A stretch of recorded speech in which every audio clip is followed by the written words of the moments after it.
Good morning বন্ধুরা, কেমন আছেন সবাই? সকাল সকাল চলে এসেছি ছোট্ট একটা মিনি ভ্লগ নিয়ে। আপনাদের কিছু সুন্দর সুন্দর জিনিস দেখাতে চাই, দেখুন, আশা করি ভালো লাগবে। যে গাছটা দেখতে পাচ্ছেন, এটা কিন্তু পাতি গাছ বলে। যে বিছানাগুলো তৈরি হয় এই পাতা দিয়ে তৈরি হয়। যে বিছানাগুলো তৈরি হয় এই পাতা দিয়ে তৈরি হয়।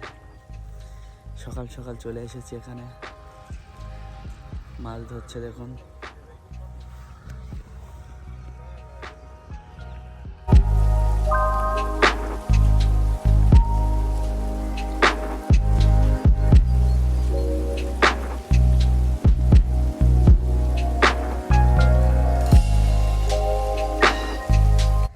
এই যে পাতি গাছের এই ফলটা দেখতে পাচ্ছেন আপনারা, এটা কিন্তু ভাঙলে তুলো তুলো মতো বার হয়।